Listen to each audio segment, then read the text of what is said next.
자, 다시 성경의 첫 번째 책 창세기로 돌아가겠습니다. 구약 성경 56페이지 창세기 37장 1절에서 11절까지의 말씀입니다. 구약 성경 56페이지 창세기 37장 1절에서 11절까지의 말씀 우리 같이 읽어가도록 하겠습니다. 시작. 야곱이 가나안 땅 곧 그의 아버지가 거류하던 땅에 거주하였으니 야곱의 족보는 이러하니라. 요셉이 17세의 소년으로서 그의 형들과 함께 양을 칠 때에 그의 아버지의 아내들 비라와 실바의 아들들과 더불어 함께 있었더니 그가 그들의 잘못을 아버지에게 말하더라. 요셉은 노년에 얻은 아들이므로 이스라엘이 여러 아들들보다 그를 더 사랑하므로 그를 위하여 채색옷을 지었더니 그의 형들이 아버지가 형들보다 그를 더 사랑함을 보고 그를 미워하여 그에게 편안하게 말할 수 없었더라. 요셉이 꿈을 꾸고 자기 형들에게 말하매 그들이 그를 더욱 미워하였더라. 요셉이 그들에게 이르되 청하건대 내가 꾼 꿈을 들으시오. 우리가 밭에서 곡식단을 묶더니 내 단은 일어서고 당신들의 단은 내 단을 둘러서서 절하더이다. 그의 형들이 그에게 이르되 네가 참으로 우리의 왕이 되겠느냐? 참으로 우리를 다스리게 되겠느냐 하고 그의 꿈과 그의 말로 말미암아 그를 더욱 미워하더니 요셉이 다시 꿈을 꾸고 그의 형들에게 말하여 이르되 내가 또 꿈을 꾼즉 해와 달과 11별이 내게 절하더이다 하니라. 그가 그의 꿈을 아버지와 형들에게 말하며 아버지가 그를 꾸짖고 그에게 이르되 네가 꾼 꿈이 무엇이냐? 나와 내 어머니와 내 형들이 참으로 가서 땅에 엎드려 내게 절하겠느냐? 그의 형들은 시기하되 그의 아버지는 그 말을 간직해 두었더라. 하나님의 말씀입니다. 아멘. 우리가 잘 아는 요셉의 이야기입니다. 요셉은 한마디로 엄친아 정도 되겠죠. 엄친아라는 말이 있죠. 아주 잘난 아들이나 딸, 엄친아라고 부릅니다. 또 삼지라는 말도 있습니다. 착하지, 잘생겼지, 공부 잘하지, 그게 삼지라고 하는데, 하여튼 요셉이 야곱에게는 그런 아들이었어요. 총 12명의 아들 중에서 순서상으로 하면 11번째입니다. 그런데 야곱에게는 11번째 아들이 아니었어요. 첫째 아들이나 마찬가지였어요. 왜 그랬을까요? 그 4명의 아내들 중에서 자기가 제일 좋아했던 아내가 바로 라헬이잖아요. 라헬이 낳은 첫 번째 아들이 요셉이었어요. 그리고 둘째 아들이 이제 베냐민이었죠. 그러니까 라헬은 야곱의 아들 12명 중에서 11번째 아들하고 12번째 아들을 낳았어요. 근데 라헬을 가장 사랑했기 때문에 그 라헬이 낳은 첫째 아들 요셉을 마치 장자처럼 그렇게 사랑했습니다. 그 증거가 뭐냐 하면 3절 마지막 부분에 있는 채색옷을 지었다. 채색옷이라는 것은 당시에 그 족장의 후계자를 뜻하는 겁니다. 그러니까 11명의 아들 중에서 네가 내 후계자야. 그걸 이제 옷으로 구별시켜 주는 거죠. 당연히 형들의 마음이, 형들의 기분이 좋았을까요? 안 좋았을까요?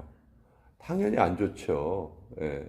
그래서 형들이 어떻게 대했냐면 4절 뒷부분에 보면 그에게 편안하게 말할 수 없었더라 이렇게 돼 있어요. 원문에 보면 그에게 샬롬이라 말하지 않았더라 이 말이에요. 샬롬이 우리 한국 사람에게 안녕하세요하고 똑같은 말이에요. 이스라엘 사람들은 만나면 샬롬, 헤어질 때도 샬롬 이렇게 인사를 해요. 근데 형들이 요셉에게는 샬롬이라고 말하지 않았어요. 무슨 얘기예요? 인사도 하지 않았다는 거예요.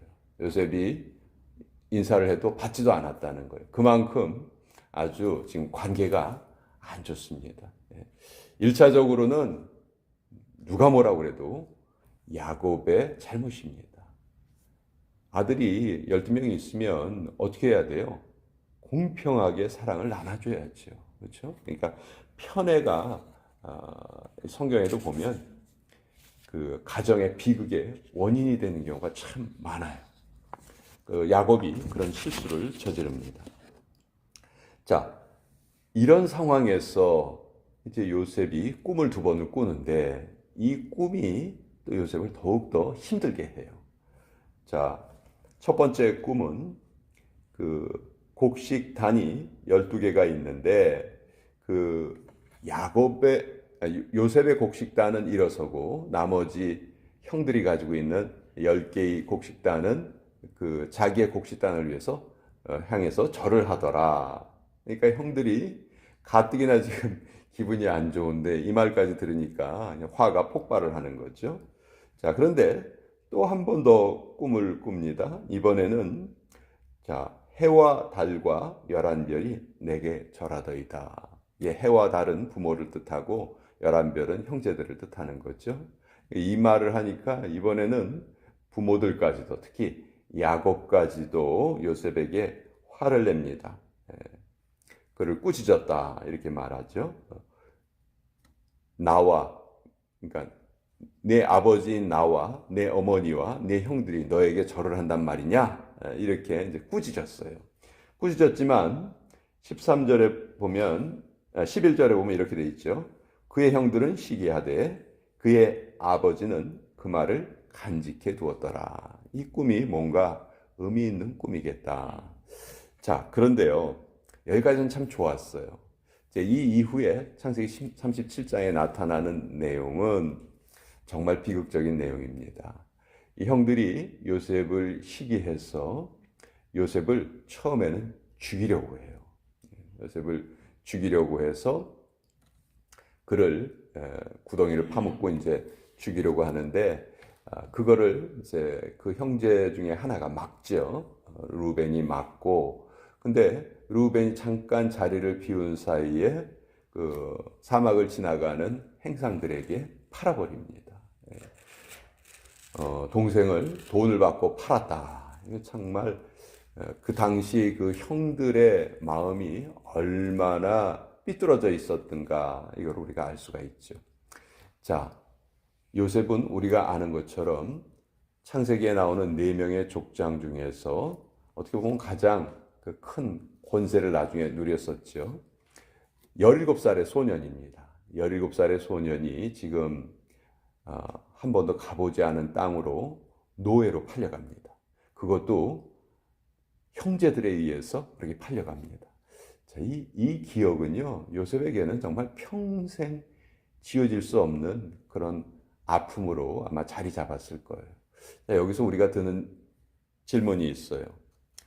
아니, 하나님이 요셉을 사랑하시고 하나님이 늘 요셉과 함께 하셨다. 요셉의 삶을 형통케 하셨다.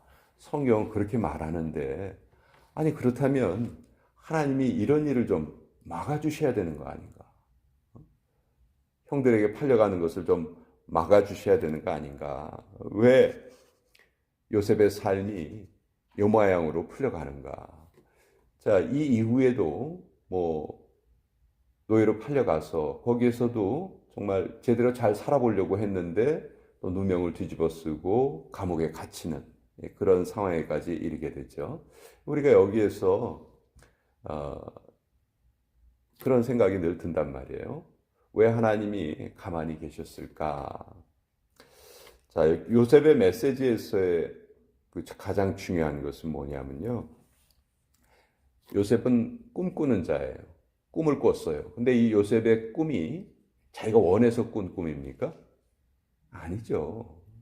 꿈을 자기가 원해서 꾸는 사람이 어디 있어요? 꿈을 꾸었더니 그런 내용의 꿈을 꾸게 된 거예요. 그러니까 이 꿈은 누가 꾸게 하신 거라고 볼 수 있어요? 하나님이 꾸게 하신 거죠. 하나님이 이 꿈을 통해서 미래에 일어날 일을, 장래에 일어날 일을 미리 알려주신 거예요. 자, 그런데 이런 꿈을 가진 사람이. 자, 우리도 하나님이 주신 어떤 꿈이 있을 수 있습니다. 또 당연히 그런 꿈을 가져야 되겠죠. 근데 중요한 것은 이거예요. 요셉의 꿈이 요셉의 삶의 고난을 면제시켜 주지 않는다는 거예요. 오히려 그 때문에 더 고난이 커져요. 하나님의 사랑이 형들이 요셉을 파는 것을 막지 않으세요. 우리가 생각하기에 사랑의 하나님이 그런 거는 막아주셔야 되는 거 아닌가? 그래야 요셉을 사랑한다고 말씀하실 수 있지 않은가? 우리가 그렇게 오해할 수 있는데, 하나님의 꿈이 요셉의 삶의 고난을 면제시켜주지 않는다. 오히려 그 고난 때문에, 우리가 너무도 잘 아는 것처럼 그 고난 때문에 나중에 요셉의 삶이 정말 그 꿈대로 이루어지는 그런 삶을 살게 되는 것이죠. 그러나 그 과정은 결코 쉽지 않은 과정이었어요. 그 과정은 정말 힘들었을 거예요. 형에게 팔려가면서 기분 좋게 웃으면서 갔을까요? 아마 요셉이 그 17살이 될 때까지 흘렸던 어떤 눈물보다도 더 비통한 눈물을 흘리면서 끌려갔을 거예요. 형들에게 사정합니다. 날 좀 살려주세요. 날 좀 살려주세요. 왜 성경은 이런 비참한 사건을 성경은 아주 간단하게 말해요. 별로 언급도 안 해요. 그냥 늘 있을 수 있는 그런 일 중에 하나로 성경은 아주 가볍게 말합니다. 대신 하나님께서 요셉과 함께 하셨더라. 이 말만 하고 있어요. 이게 우리가 늘 부딪히기 쉬운 신앙의 신비입니다. 하나님이 나를 사랑해 주신다는데 왜 내 삶에는 이런 어려움이 다가오는가? 왜 나는 하나님이 주신 그런 비전을 가지고 살아가려고 하는데 내 삶의 고난은 끊임없이 다가오는가? 그때 우리가 큰 깨달음을 얻고 은혜를 받을 수 있는 그 스토리가 바로 요셉의 스토리다. 우리가 고난을 당할 때 두려워할 필요가 없다는 것입니다. 지금 요셉은 하나님의 꿈을 꾼, 어떻게 보면 하나님의 아들의 신분이에요. 또 채색옷도 입었어요. 그런데 실제의 삶은 어떻습니까? 노예의 옷을 입고 살아가게 됩니다. 그러나 진짜 중요한 것은 노예로 살아가는 그 삶이 아니라는 것이죠. 그에게 주신 하나님의 꿈이 이루어지는 과정 중에 한 과정일 뿐이지 그것이 결코 요셉의 삶 전체를 말할 수가 없다. 우리가 잘 아는 것처럼 요셉은 나중에 애굽의 총리의 자리에까지 오르게 되고 또 자기 가족을 살리는 것은 물론이고 그 주변에 있는 모든 사람을 살리게 되죠. 결국 그 요셉의 아버지 야곱을 비롯해서 형들의 가족 전체가 다 애굽으로 이주를 해오게 되죠. 그래서 고센 땅에서 살아가면서 그들의 목숨을 살리는 그런 역할을 합니다. 형들은 요셉을 죽이려고 그를 노예로 팔았지만 노예로 팔렸던 그 요셉은 모든 고생을 거치긴 했지만 결국은 나중에 자기를 판 형들을 살리고 용서하고 그런 모습을 우리에게 보여주죠. 요셉의 이야기는 성경에서 가장 유명한 이야기 중에 하나입니다. 그런데 우리가 그 스토리를 잘 알고 있지만 이 스토리와 비슷한 일이 우리의 삶에 다가올 때 우리가 그것을 제대로 적응을 하질 못해요. 적용하지를 못해요. 이겨내지를 못해요. 그래서는 안 되겠죠. 요셉에게 함께 하신 하나님이 오늘 우리와도 함께 하신다. 그리고 성경은 삶의 고난에 대해서 아주 너무도 무심하게, 너무도 간단하게 표현할 뿐이다. 왜? 그것이 중요한 것이 아니기 때문에. 가장 중요한 것은 하나님이 함께 하신다는 것. 그것만이 가장 소중한 것이다. 그것을 요셉의 이야기가 또 우리에게 알려줍니다. 자, 10월의 첫날